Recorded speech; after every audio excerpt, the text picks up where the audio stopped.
Okay, nandito na naman si Sir Javi guys. Okay, mag-vlog na po ta guys. Kay laay naman kay guys. Magbisaya ko ron guys. Mo ni vlog Bisaya tawag na guys. I-share na niyo guys. Like niyo mga videos ni Sir Javi guys. Luya ko guys. Wala di mo mag-like. Share sa akong videos yan. Maluya Sir Javi. Sakit akong likod guys. Okay, sa mga math majors, makinig kayong Sir Javi guys. Alam ko na nagna-number theory na kayo ngayon. Okay. Try natin guys mag-discuss ng ganitong concept guys. Hindi ito familiar sa iba. Pero sa mga math majors na mayroong number theory, okay, para sa inyo ang video na ito guys. Okay, discuss si Sir Javi guys. Magbisaya na guys ay. Mga Bisaya ng mga audience guys. Okay, ang atong i-discuss karon guys kay atong mo na gitawag nato nga Ziller's congruence. Kani nga topic guys is not really familiar, but this topic is under na subject na number theory. Subject nga number theory guys ito. Now, what is Ziller's congruence Sir Javi? Ito lang 'yon. I-calculate natin yung mga day of the week. For example, what day of the week ang November 6 na 2006? For example, September 8 2010. Unsa doon siya nga adlaw guys? Or it could be not only the past, but it could be also the future. For example, November 10, 2048. Like that. Okay? So, atong i-calculate unsa doon na sa nga adlaw, November 10, 2048. So, nada na nga na Sir Javi? Of course, nada nga na diri sa mathematics guys. Ingon mo, way gamit ang math o karon. I-solve na niyo mga birthdays. Kano sa mo na i-comment inyo mga birthday guys sa comment section guys. Kaya atong i-solve sa next video nato guys. I-comment niyo i-comment niyo sa comment section inyong mga birthday, bulan, adlaw og tuig. Kaya atong nang i-solve sa next video guys kung unsa mga adlaw na tao guys. Okay? Okay. Now, so natay formula Sir Javi. Dapat i-memorize nato ni kung mag-exam, dapat i-memorize nato ni mga formula. So kanang di nga dako Sir Javi mo nang day of the week. Mo na tong pangitaon. Kanang di na gamay mo na ang meaning ana kay day of the month. For example, November 5, so ang value ni D kay 5. Nakuha? Kanang M mo na ang bulan or months. Pero sa kanimong good guys, ang gi-base mo guna nga calendar kay katong Gregorian calendar. Okay? So, sa Gregorian calendar man good guys, mag-start ang bulan sa March. Mag-start sa March. Pero ang value gyapon ni March kay 3, di ba? 3 man gyapon siya. So 3 gyapon siya until December. So ang December gyapon 12 gyapon siya. Pero ang timan-an lang nato guys, kanila yung duha ka bulan guys, kaning January o February. Kaning January o February ang kanang coding nila ba? Di ba ang January kay 1 man na siya man gud ang first month of the year. Pero ang atong gamiton guys dili 1. Ang January kay kapag January itong pangitawon ang value ni M kay 13. Nakuha? Kay previous year man na. Then ang atong February kay 14 instead na 2. Mora po na siya ang atong conditions kay sa bulan. Okay? Ang January 13, ang February 14, ang March 3. Ang duha ra jud ka bulan yung timanan guys, January o February. Nako ha? Mao siya sa ang condition sa bulan. Kanang Y sa formula ito. Mao na siya ang last 2 digits. Kinsa man. Okay. Now, sa kaning Y, ang meaning ana, ang value ana kay kanang last digits, kanang 2 digits sa sa tuig. For example, 2026. Naabot na siya 3. Okay, for example, 2026, ang value ni Y kanang 26. Nakuha?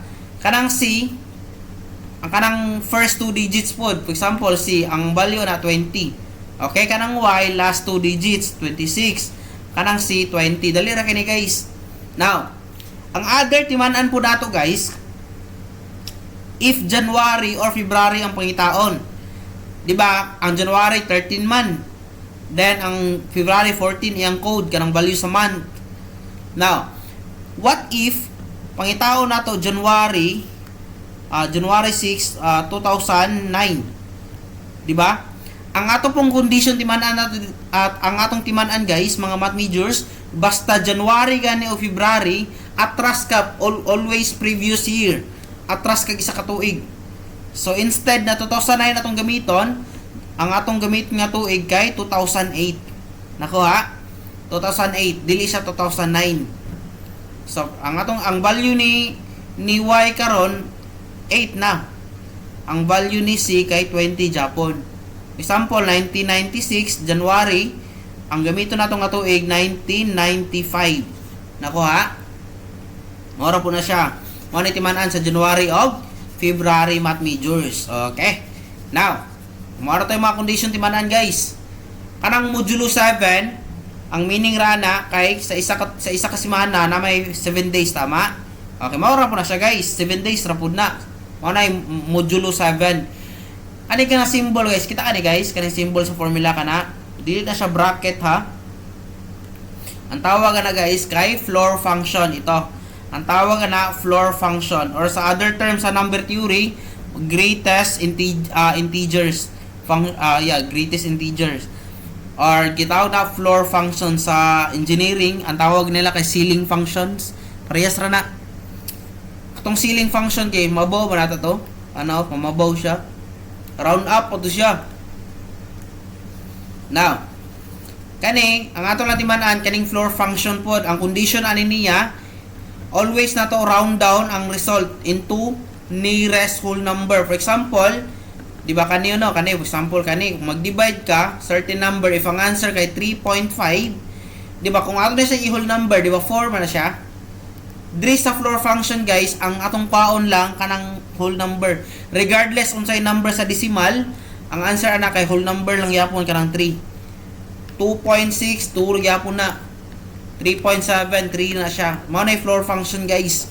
Okay? Unya, sabtan ninyo na unya. Now, dito ta sa adlaw.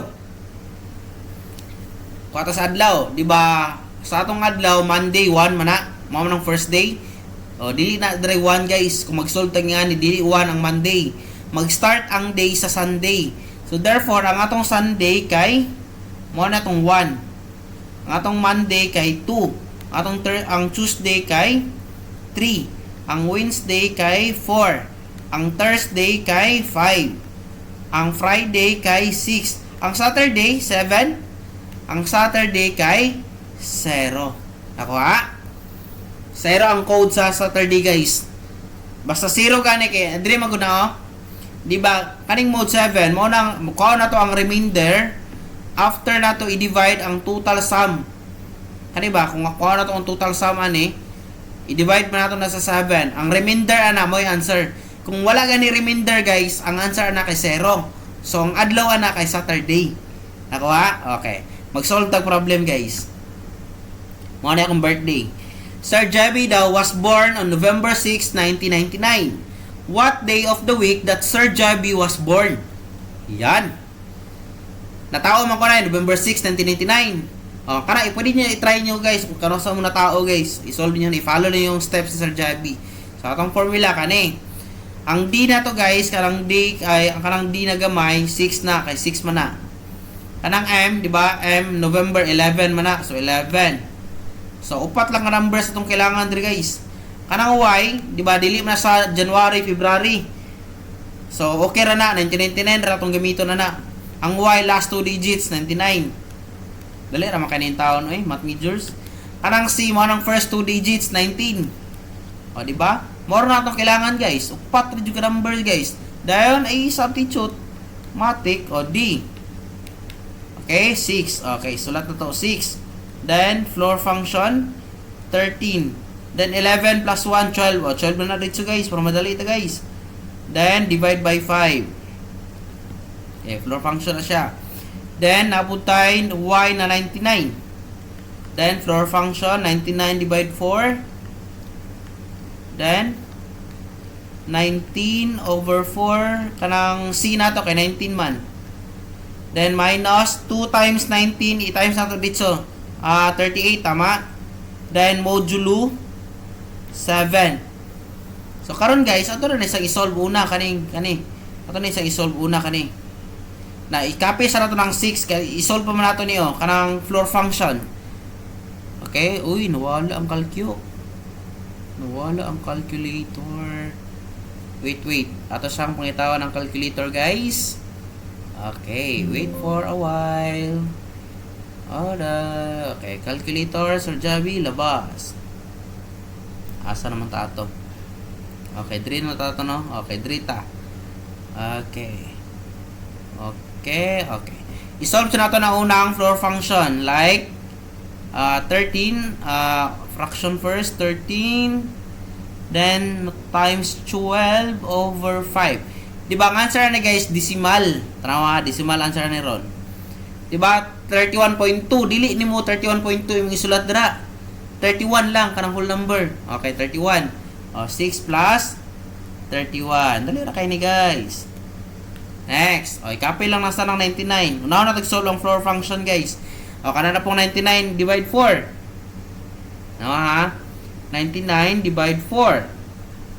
Okay, nasubraan man po. 99 divide 4. So that is 24.75. Di ba 7? Pwede ba ito i-round off? So dili na siya i-round off, round down na. 24 na. Okay, 24 butang. Okay. Kana na po plus 19 divide 4. 19 divide 4 is something 4.75. Tara na to. 4.75. So 4 lang na siya. 4 ay butang na. Di na mag-decimal. Then minus 38. Then modulo 7. Kani guys. Ato siya nang isolve daan. Ato siya nang i-plus. Okay, 6. Okay, plus 31 plus 99 plus 24 plus 4 minus 38. Diba 126? Buta natin dire 126 ang sum niya tanan, then modulo 7. Diba atong kwaon ang remainder?